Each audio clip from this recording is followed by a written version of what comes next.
Welcome to Chainguard in Container We Trust Tech Talk. Today I'm going to be talking about from container to bare metal, redefining OS Build with bootc. My name is Tuan-Anh. I'm currently head of technology platform at VPBank Vietnam. Technology platform is the team responsible for platform engineering, cloud platform, container, Kubernetes. We're also working on developer experience and a bit of security related things. First of all, let me share with you a bit about context, the problem that we're having with traditional CV patching method. So first one, we do quarterly scan. Every quarter, our security team will conduct a security scan bank-wide. The system owner, they are usually receiving reports of like tens of thousands CV each time. There's also the hustle with our on-premises setup. So whenever we do patching, we involve the infra operation team, ask them to create snapshot for us, and then we perform the patching. If something goes wrong, we ask the infra team to restore the backup for us. The third problem is that the mutable system, they are very hard to maintain. There's no atomic upgrade rollback, and because of that, the system owner, they are usually very afraid to upgrade, and they only upgrade it when they must have to, which is when the security team come knock the door. There's also a problem with the configuration drift and etc. Our workload, they're currently spreading on both our data center and public clouds. So whatever solution that we choose, it has to work on clouds and on our own data center. We are gradually moving toward container, but the majority of the legacy system are still on virtual machine. The CV problem on the container side is a lot easier, and we're currently using Chainguard container, the managed service from Chainguard for that, but for the VM one, it's still an open problem for us. So our previously we were using HashiCorp Packer with Ansible to build our golden image, and it's very slow. It's usually taking about 20 to 30 minutes each build for each OS. If you are familiar with Packer, the way it works is like this. It will spin up a new virtual machine, a new EC2, and then Ansible will do the hardening and other configuration, and then they snapshotted it.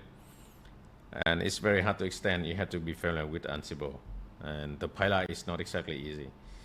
There's also the limitation with our on-premises setup, and where we need to influence the infra team for the patching process, and it usually takes time to push the update downstream.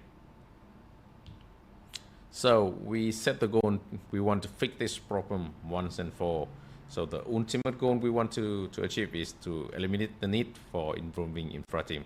So ideally, the system owner, they should be able to do it by their own. They should be able to do it safely, and they should be able to roll back with confidence.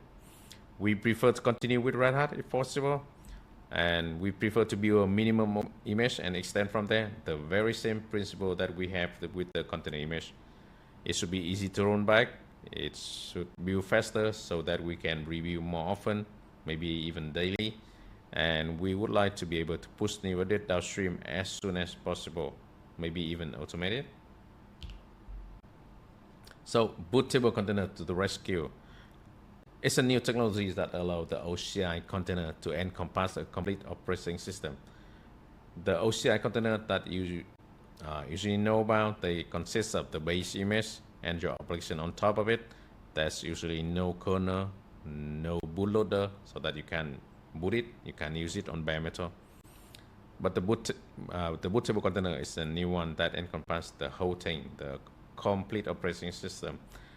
They support exporting to multiple output format, QCode, RAW, ISO, VMDK, AMI. You can use it on public cloud. You can use it on premises with VMware. The interesting bit about this technology is that they allow you to extend by writing Dockerfile, which everyone already familiar with. They are immutable, so we can run back easily with a single command. It also builds a lot faster than Packer and Ansible, and because of that, we are able to review very often when the new CVE arises. So the fact that bootable containers are immutable make it very easy to restore the OS back to the previously working stage.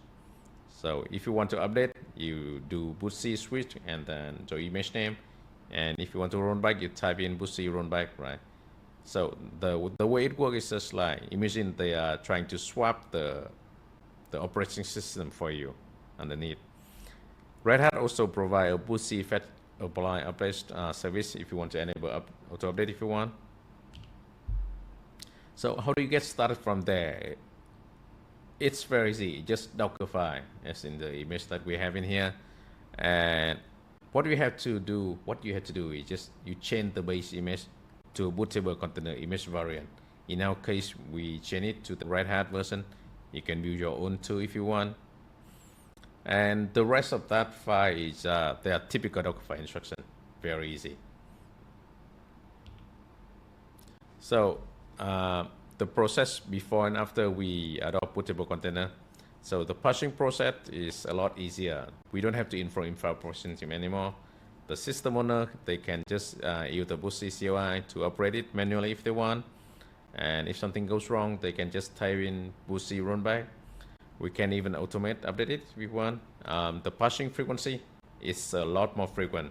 Previously, we do it quarterly, but now we can do it monthly in production and even daily on non-production. It's also a lot easier to extend. We, the technology platform team, we maintain a repository where we manage all the image, the one image for every team.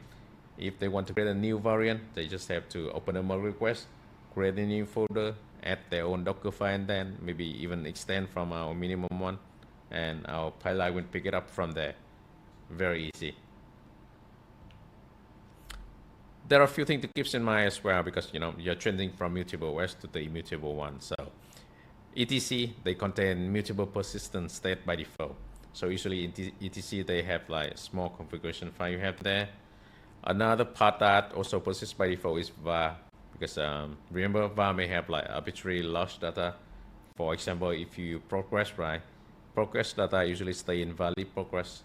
So they persist by default, so you can persist your database when you operate. So the result, we were able to achieve most of the goals that we originally set out to accomplish. There's no minimum version from Red Hat as of this talk yet. If you want to be a minimum version, you have to rip out stuff by yourself. Red Hat said that they are working on it. They will provide a minimum version later. And that's it for my talk. If you have any feedback, my email's right there. I'm also available on LinkedIn.